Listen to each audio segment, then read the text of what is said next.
بسم اللہ الرحمن الرحیم۔ روزہ کس وقت افطار کرنا چاہیے اور روزے کے افطار کرنے کا صحیح وقت کون سا ہے؟ آئیے دکھاتے ہیں امام کے قول سے اور نبی اکرم صلی اللہ علیہ وسلم کے فرمان سے، اور وہ بھی شیعہ کتاب سے۔ یہ ہے شیعہ کتاب ملا یحضر الفقیہ جلد 2 میں لکھا ہوا ہے، اور اس کے صفحہ نمبر ہے 91 پہ لکھا ہوا ہے۔ یہ دیکھیں، اس کا باب ہے کہ وہ وقت جس پر افطار حلال ہے اور نماز واجب ہے۔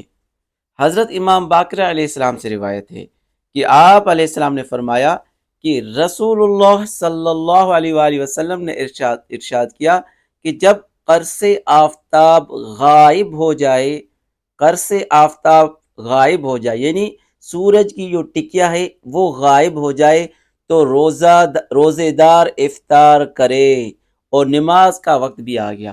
کس وقت روزہ افطار کرنا چاہیے؟ جب سورج کی ٹکیا غائب ہو جائے، اس میں اندھیرا بالکل شرط نہیں ہے، سورج کی ٹکیا غائب ہو جائے تو روزے دار افطار کرے، اور یہ امام صاحب کا قول بھی ہے اور نبی اکرم صلی اللہ علیہ وسلم کا فرمان بھی ہے۔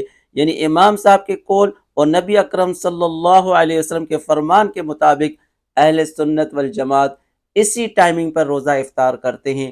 لیکن یہ لوگ مسلمانوں کے دلوں میں یہ شک و شبہات ڈالتے ہیں کہ آپ دن میں یعنی دن کی روشنی میں روزہ افطار کرتے، حالانکہ سورج ڈوب چکا ہوتا ہے، اور جو روشنی نظر آتی ہے وہ سورج کے ڈوبنے کے بعد بھی نظر آتی ہے، جیسے کہ عام طور پہ یہ دکھایا جاتا ہے۔ بلکہ کبھی کبھی تو بادلوں کی جو ریفلیکشن ہوتی ہے، جس طرح مغرب کے ٹائم بادل ہوتے ہیں اس کی ریفلیکشن پڑتی ہے تو اس سے روشنی اور بڑھ جاتی ہے، وہ روشنی دکھا کر عام لوگوں کو یہ گمراہ کیا جاتا ہے کہ دیکھیں اہل سنت تو دن کی روشنی میں روزہ افطار کرتے ہیں، حالانکہ افطار کرنے کے لیے فل اندھیرے کا ہونا کوئی ضروری نہیں ہے۔ افطار کرنے کے لیے جو امام صاحب کا قول ہے اور نبی اکرم صلی اللہ علیہ وسلم کا فرمان ہے کہ سورج کی ٹکیا غائب ہو جائے یعنی ڈوب جائے، سورج ڈوب جائے تو روزہ افطار کر سکتے ہیں۔ الحمدللہ اہل سنت والجماعت اسی پر عمل کرتے ہیں اور اسی ٹائمنگ پر روزہ افطار کرتے ہیں۔